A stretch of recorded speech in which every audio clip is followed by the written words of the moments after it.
So I'll do just, and I won't make this as long as my daughter's choir teacher made his presentation when we went to a concert, and it was like, what, an hour? And there's like 40 slides. Oh, wow. It won't be that long. It's like holding us hostage. I'm like, I'm just here for a concert. Okay, so overview of Moms for Liberty. So Moms for Liberty, this is their mission statement. Moms for Liberty is dedicated to the survival of America by unifying, educating, and empowering parents to defend their parental rights at all levels of government. So Moms for Liberty is a 501c4, which is a nonprofit organization, but it means that we can also get involved in political things. So if you're a 501c3, you can't. That's kind of the difference. So that's why it says 501c4 if you've never heard of that.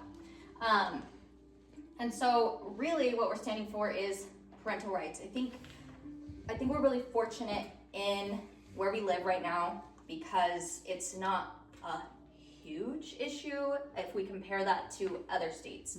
I see stories from other states and other places and like Delaware or California. It's insanity. Parents don't have a say. I think I hear stories about, kids getting taken away from parents if the parents don't agree.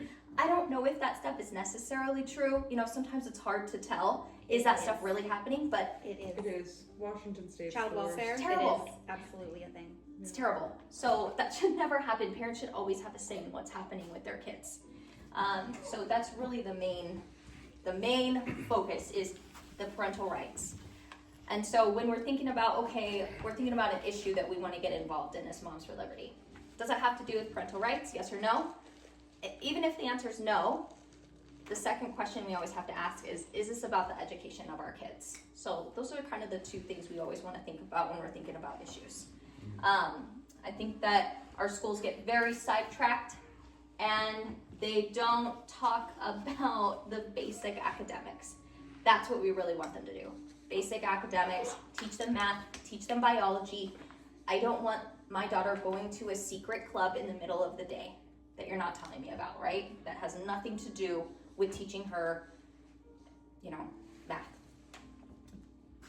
So that's at the forefront, is parental rights. All right, so what we do is we hold leaders accountable. That's any decision maker, right? That could be a lawmaker. That could be a school board member. That could be a principal at a school, right? Or we work to replace them with liberty-minded individuals if we can, right? I mean, if that's kind of extreme. I feel like that's a little extreme. We spread awareness and an understanding of the limited role of government. They should not be involved in everything that we do and everything we say, especially when it comes to our kids. We stand together against government overreach and intimidation tactics. We saw a lot of that during COVID. I had a lot of that going on. I know some of you guys did too. Promote liberty. We promote teaching the principles of liberty in our homes and our community. Some people don't know what their rights are. Some parents just don't know. I had a principal tell me a couple months ago he couldn't tell me about this situation happening directly with my daughter at school because of this law called FERPA, which is like a federal law that basically says, and I had no idea, I was just like, oh, okay, wow, you can't tell me what's going on with this situation? Okay, bye. And then I looked it up, and it says that they're not allowed to talk to you about another child's identity, like, their name, stuff that would identify them, and their disciplinary history. This had nothing to do with that. So some people just don't know, like me. I had no idea until I looked it up, and I was like, you've got to be kidding me. They're just using this to not tell me information. We engage on key issues with our communities and elected leaders that impact our families. And we activate liberty-minded leaders to serve in elected positions. So we can endorse candidates, which is really cool. That's kind of a powerful thing that we have the ability to do that as a group. Okay. So as far as our structure goes for our chapter, there's a national team. There's a national team for Moms for Liberty, and then there's chapters, and they're based on counties.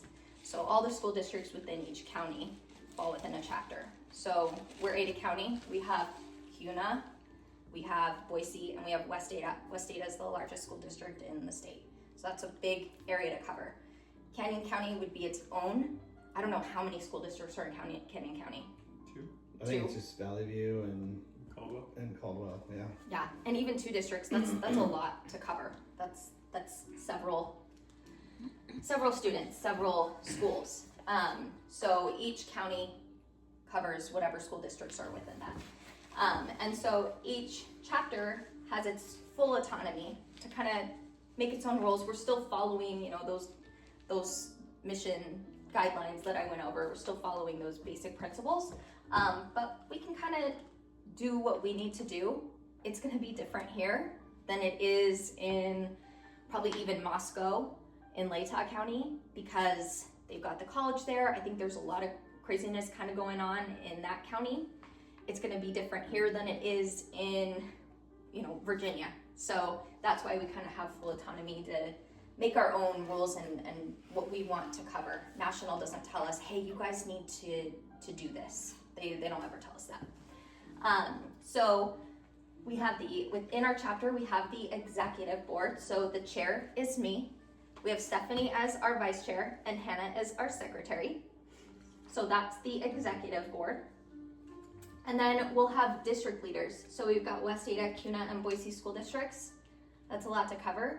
So once we kind of get started, we'll want to have a district leader, because we're going to have committees within each of those districts that'll help cover. Because I can't research everything for West Ada and for Kuna and for Boise. It's too much for any of us to do on our own. I also would like us to have district leaders or committees for the charter schools and homeschools and the private schools. I think that that's important, right? Those aren't necessarily, covered within West Ada, or they're not a part of those school districts. But man, like I said, I had so much going on with my daughter's charter school over there that's supposed to be this great school that focuses on academics. They did everything opposite to focus on academics. They were so much drama all the time. I can't tell you. Gossiping. They were gossiping. They were calling me almost every day about gossiping and craziness. It was the most ridiculous school. So I couldn't even believe it. So then we will have project or committee leaders. We can assign some of those as necessary, or they would be ongoing. So some of the projects or committees we probably would want to have are election campaigns. We've got elections coming up next year, right? 2026, or endorsements. So that's probably a big committee. Legislation initiatives. There might be some legislation that's happening that we want to pay attention to. An events committee, we'll probably want to put on events. School board meetings, that's a big one. We need a team or a group of people to really focus on what's going on with the school board, what initiatives they're trying to do. There's a couple coming up which are actually really good. I'm really excited for. Social media, I'm terrible with posting stuff. I'm terrible with making content. Very bad at it. I'm an elder millennial. Can't do it.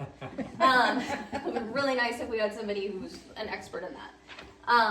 And then curriculum, maybe reviewing curriculum. So those are just examples of what a project or a committee would do. And then we have our members. So our members are here, right? It's everybody. Attend or speak at school board meetings, write to representatives, make phone calls, and then participate in committees and projects. So that's the structure.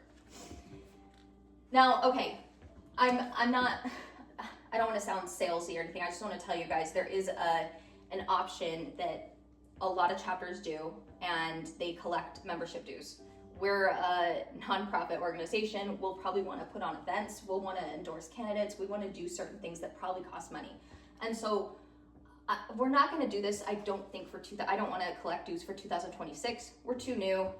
I don't know what our chapter is going to look like. So we're not going to be collecting dues or anything next year. But we do have the option to collect dues. And that's like a $25 a year thing. It's not even that much.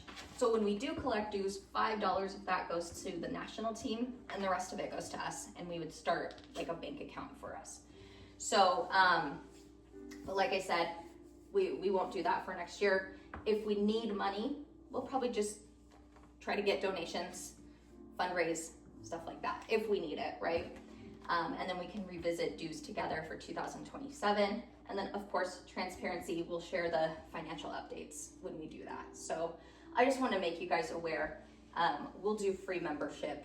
And then if we want to collect dues, we feel like it's necessary, we can do that in 2027, which feels like a long way off, but you know, it's not. Before you know it. Yeah. So when I don't know, like a vendor booth fee, if we want to go to the Hyde Park Street Fair, it's like, what, $500 for a booth or $250? It's very ridiculous. It's a lot of money. There's other places we could go, other events, and we could have a booth there and we can talk to people it's less money, but it's usually like $150, $200. So that's just an example of stuff that costs money. Everything always costs so much. Okay, so when we do take dues, this is kind of what other chapters do. And they kind of present, hey, this is the benefit of being somebody that is a supporting member that is paying, you know, their dues every year. They can vote on chapter decisions. They can serve in leadership or committee roles, early access to certain events or trainings. I don't really know what those would be yet. And then obviously a visible way to invest in our chapter. But no pressure, nobody has to pay dues. I think everybody can be a member and we can function just fine, so.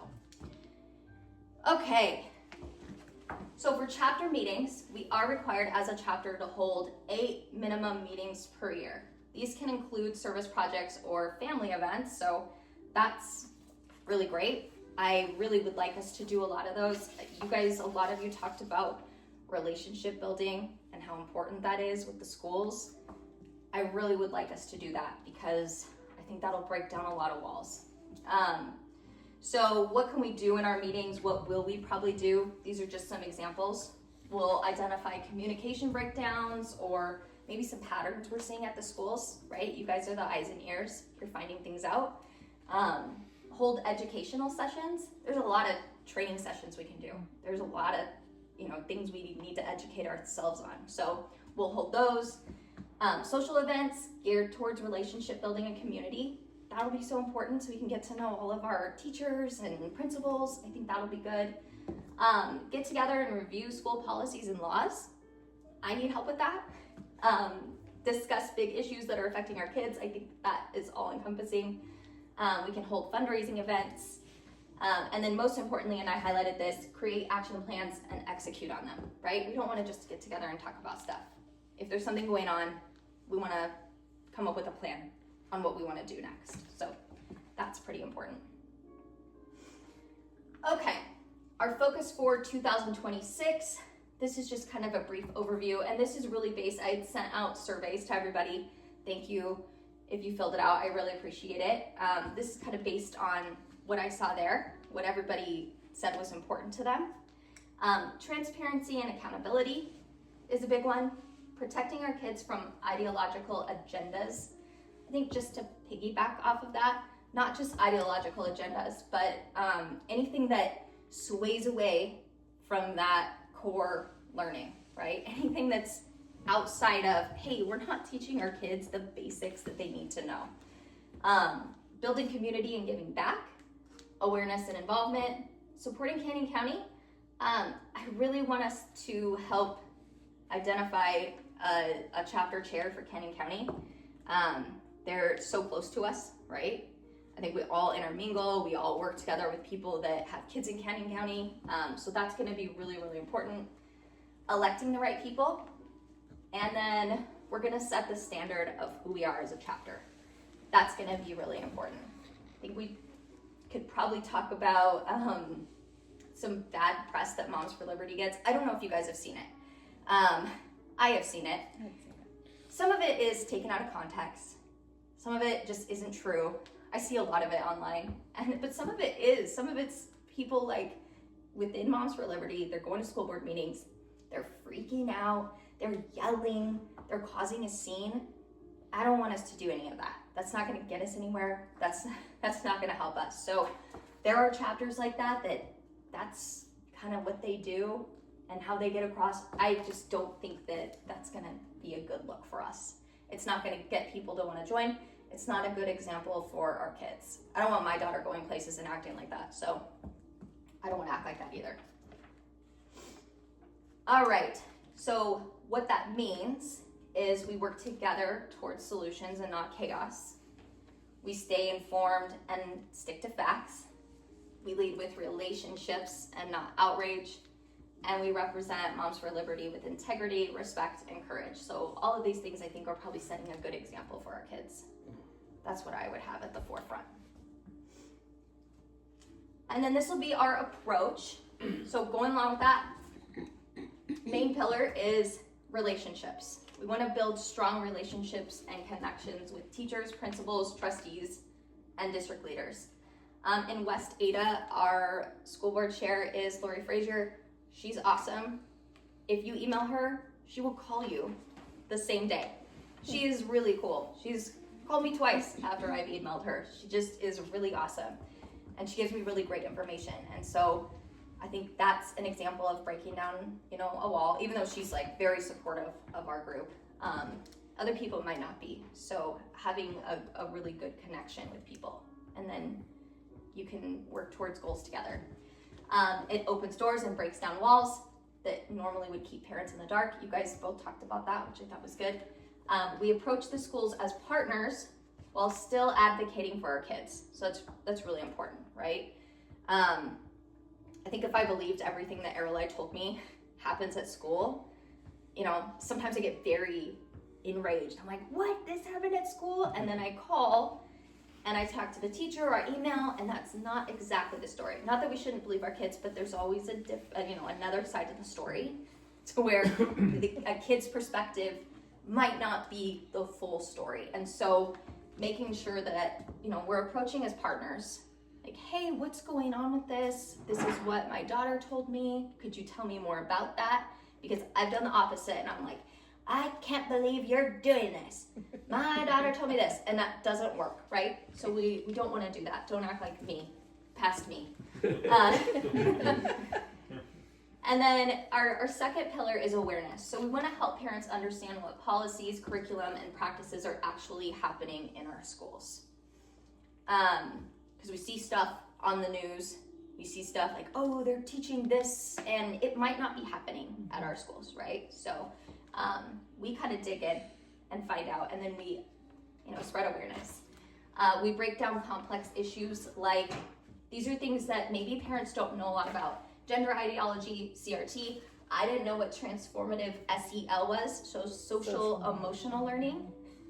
I had no idea what that was, and I looked it up, and I was like, oh my gosh.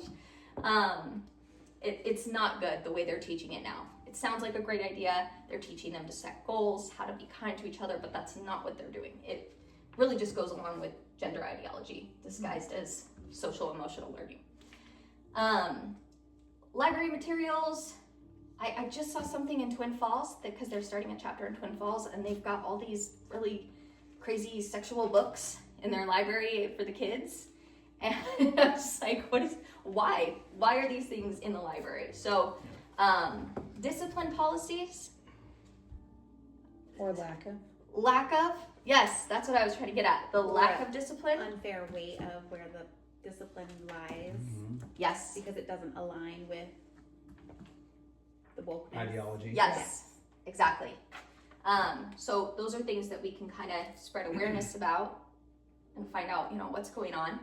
And equipping parents with tools, resources, and support so no one feels alone addressing those concerns. So that kind of goes along with training and education. Maybe we could all have an education session on how we approach, our school leaders. How do we talk to them, with kindness and respect while still bringing stuff up? And then we take action. So we turn frustration into productive solutions. We work as a group to plan next steps. Maybe that's emails, meetings, public comment, events, campaigns, research, and we focus on solutions, not noise. That's what makes our chapter strong. Whew. I feel like I'm just talking nonstop. Okay, so that brings me to what we do not want to do. So we don't scream at school board meetings. We don't want to create a scene. I think sometimes things get heated though. I mean, if we're talking about our kids, we care about them. If there's some craziness going on, it might be very hard to hold back at a school board meeting, but we cannot be screaming at a school board meeting. We really need to stay calm. Don't create a scene. Don't attack the teachers. And really all of this is just giving clip-worthy moments to discredit us as parents so that, principals, teachers, school board, they don't listen to us. So what we do instead, we speak firmly, respectfully, and factually. We model calm, confident leadership, represent parental rights in a way that earns respect. We stay strategic, not reactionary, and we protect our credibility at every step. And so when we do these things, we show up prepared and united and respectful, doors open, and our influence grows. People want to join us, right? People want to find out what we're doing. They want to get involved. And this is how we protect our kids, set a good example for them as well, while also earning trust within our community, right? Okay, so I'm almost done, guys. Our chapter goals, we keep education the top priority. Obviously, we talked about that. Increase transparency. We hold people accountable when they need to be, right? But we want to build relationships, so that's that respectful part. We protect parental rights. We want to grow and empower, so we want to support new members, encourage leadership roles, and help launch a new chapter in Canyon County, I really hope. And then strengthen community and support. So create a network of parents who feel connected, encouraged, and informed, which kind of goes along with that. Okay, so call to action. So what can we do right now? I know it's the holidays, and so I would like us to have a meeting in January. That might not happen until February, if you guys are good with that, just because, man. January comes and you're like, whew. Yes, exactly. That's what I was trying to say. There's just too much going on. Yeah. So become a member. I'll walk you guys through this. All we're doing is we're just joining officially on the website, and that'll give me your guys' email address through the Moms for Liberty system so that I can send newsletters and communicate through their portal rather than through Gmail, which is so much better for me. And then our meeting, I'll send out the date. Honestly, now that I'm thinking about it, it'll probably be February. Valentine's Day. We'll have a Valentine's Valentine's Day. Yes. Okay. Galentine's for Liberty. Valentine's with 3 dudes. Yes. I say it's already hard enough being here. You don't have to call it Galentine's. Sorry. The Moms for Liberty. So I'll let you guys know. I think it'll be February. I'll send that out through email and in the Facebook group. And then if you guys want to start thinking about, I'll send this out too. I'm going to send this out to everybody. Choose a focus area to plug into. What's something that really interests you? And it could be multiple things, but are there any of these things on this list that really interest you that you'd like to get more involved in? School transparency, awareness and research, which training and education goes along with that. School board engagement, so attending meetings, tracking agendas, that sort of thing. There's one every other week. There's a meeting every other week in West Ada. Yeah. I don't even know what there is in Cuna or Boise. I have no idea. Or in Caldwell. Once a month for Valley View. Once a month. Yeah. So community outreach, that's events, social gatherings, social media, please help. Election awareness, so watching candidates and prepping for the 2026 cycle. So if any of those things interest you, just keep that in mind for our next meeting. You could be on a committee if you want. And then one other thing you can do, this is obviously not a requirement, but you could start building relationships with your schools. I know a lot of you guys do private school, but contact principals or teachers or trustees and introduce yourself. I emailed the whole school board in West Ada and said, hey, I'm Rachel, I'm starting Moms for Liberty. Here's what we believe in. I'm really excited to partner with you. And that way they had my contact information. And always start positive, not, hey, I don't know why I put this.